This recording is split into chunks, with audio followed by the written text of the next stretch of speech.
Bom dia, povo de Deus, povo bom, povo batalhador. Povo bom, porque estão sempre procurando fazer o bem. Povo de Deus, porque são batizados, cristãos, seguidores de Cristo, estão frequentando a missa. Eu acredito que sim, todos nós. E estão cada vez mais se convertendo, também acredito nisso. Povo batalhador, porque estão batalhando, trabalhando, buscando ganhar o sustento com o suor do próprio rosto, para não sermos um fardo pesado para o irmão.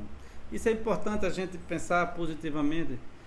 Às vezes precisamos do irmão, precisamos do amigo, precisamos dos pais, precisamos da comunidade, porque às vezes estamos numa situação difícil, às vezes estamos desempregados, estamos doentes, e são várias e várias situações.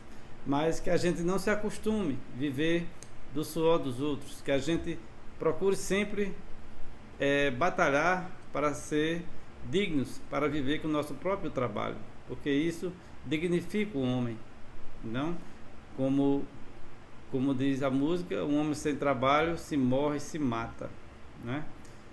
Fica sem honra. Então é preciso que a gente busque, mesmo ganhando pouco, ganhando mais, cada um do seu jeito, cada um se vira como pode, mas que a gente possa conquistar o nosso feijão com arroz e algum temperinho, se der certo, com o suor do nosso próprio rosto. Mas quando estamos em dificuldades, os cristãos sempre ajudam um ao outro.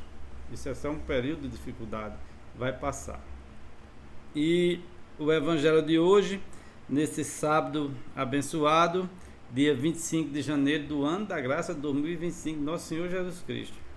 É o Evangelho de Marcos, capítulo 16, versos de 15 a 18. Proclamação do Evangelho de Jesus Cristo, segundo Marcos. Glória a vós, Senhor. Naquele tempo, Jesus se manifestou aos 11 discípulos e disse-lhes: Ide pelo mundo inteiro e anunciai o Evangelho a toda criatura. Quem crê e for batizado será salvo. Quem não crê será condenado. Os sinais que acompanharão aqueles que crerem serão estes: expulsarão demônios em meu nome, falarão novas línguas, se pegarem em serpentes ou beberem algum veneno mortal, não lhes fará mal algum. Quando impuserem as mãos sobre os doentes, eles ficarão curados. Palavra da salvação. Glória a vós, Senhor. Antes de se despedir dos apóstolos, Jesus envia para darem continuidade à missão que ele iniciou. Eles têm a autoridade de Jesus para realizar o que ele realizou, o bem. Vejam, meus irmãos e minhas irmãs, que no evangelho de hoje Jesus é simples e direto.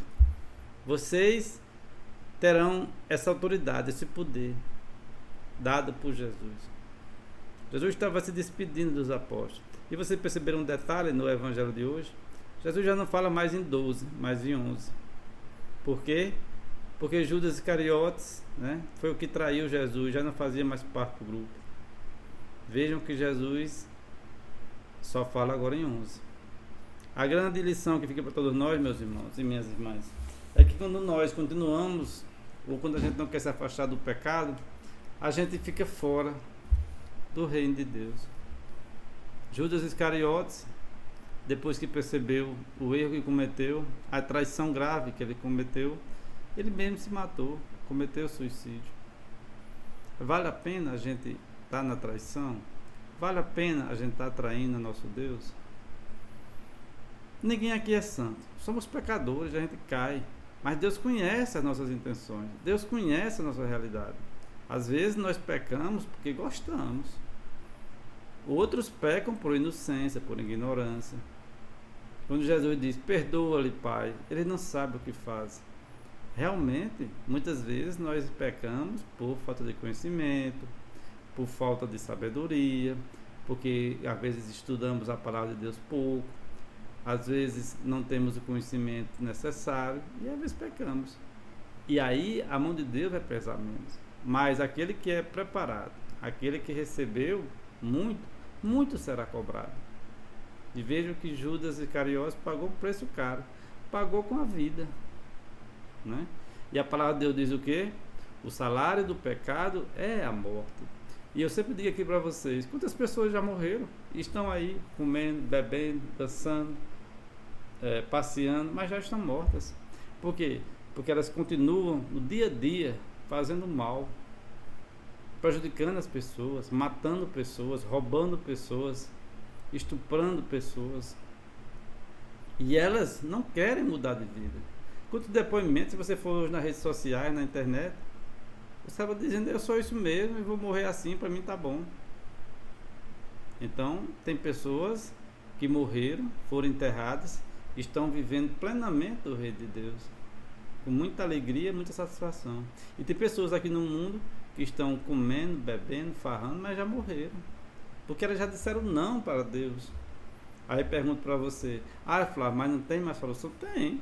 Se elas chegaram um dia a se arrependerem, até antes de sua morte, elas poderão se salvar. Mas tem que ser um arrependimento sincero, porque a palavra de Deus diz que uma folha não cai sem sua permissão.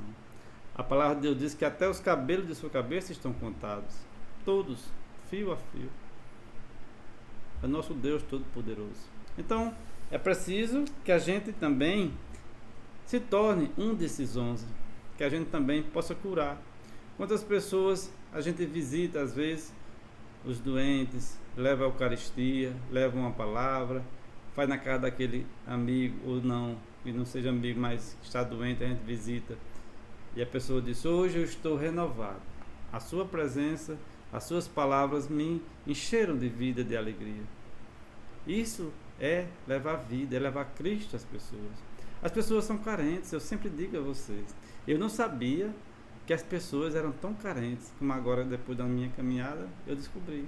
As pessoas, às vezes, têm tudo. Estão com o bolso cheio de dinheiro, estão com as contas bancárias recheadas.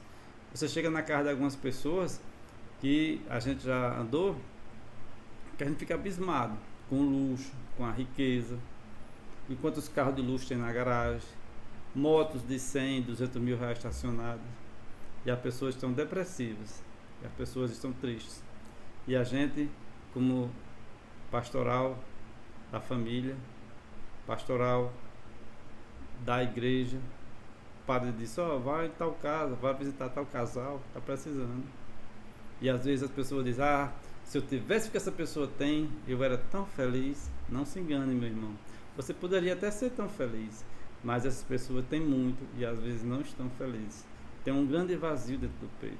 E aí você vai conversar com essa pessoa e ela diz, me falta paz, me falta alegria, falta alguma coisa dentro de mim. Não sinto vontade. Teve uma que disse, eu não sinto vontade nem de viver. Isso é um caso sério de depressão. E as pessoas começam a ir para a igreja, começam a ouvir a palavra, começam a procurar um médico especializado e elas mudam de vida. Por isso que tem aquela historinha, né? Um homem muito rico ia passando numa estrada, numa BR, e viu um sítiozinho simples, uma casinha de barro coberta por palha, e viu várias crianças ali, algumas nuas, outros só com uma cuequinha, crianças pequenas, né? Brincando. E o homem estava muito triste, porque ele era muito rico, tinha tudo, e não sabia por que estava triste. Aí disse, eu vou entrar ali e vou perguntar àquela família, como é ser tão pobre, como é ser tão triste, como é que ele suporta esse sofrimento todo. Aí ele entrou e abriu uma cancelazinha que tinha, já simplesinha, se quebrando toda. Entrou com seu carrão, foi até o casebre daquela família e chamou o senhor, que era o dono da casa, chamou a sua esposa. Ele veio com a enxadinha, estava preparando o terreno para plantar e disse, eu queria fazer uma pergunta ao senhor. Disse, pois não, pode perguntar. E as crianças estavam brincando, um com um ossinho, outro com um carrinho de madeira, outro de cavalo de pau, outro com uma boneca, todas brincando, rindo. A mulher estava no pilão, pisando um milho para fazer um cuscuz. Ela tinha algumas panelas no fogo, com feijão, com arroz, que era para preparar a comida para a família, né? E vários meninos. Muito simples, um tamboretezinho, uma esteirazinha no chão para o menino dormir, uma caminha de palha. Coisa simples, coisa de gente bem simples mesmo, quase nada. E ele disse: eu sou muito rico, eu tenho muitas coisas, mas eu queria saber do senhor. Eu passei, o senhor estava aí cantando, assoviando, e a sua mulher ali pilando também no pilão, e também cantando, cantarolando, as crianças brincando. Como é que o senhor consegue fazer isso, tudo isso, rir, brincar, assoviar, com tanto sofrimento? E o senhor olhou para ele e disse: mas o que é sofrimento? O que é tristeza? A gente não sabe o que é isso aqui. Então vejam, meus irmãos e minhas irmãs, a sua alegria só depende de você. A sua alegria não depende de condições financeiras, de dinheiro, não. A sua alegria depende da sua fé em Deus, estar em Deus e você acreditar em você mesmo. Não se iluda com bens materiais. Não estou dizendo que não é importante. É sim, quando nós temos dinheiro, nós temos uma melhor alimentação, nós temos uma medicação melhor, nós temos assistência médica, nós temos conforto. Isso é claro que é verdade. Mas não coloque sua felicidade nas coisas materiais. Porque tem muita gente, inclusive que eu conheço, que tem muito pouco e vive muito feliz. Deixe seu like, inscreva-se no canal. Que Deus te abençoe.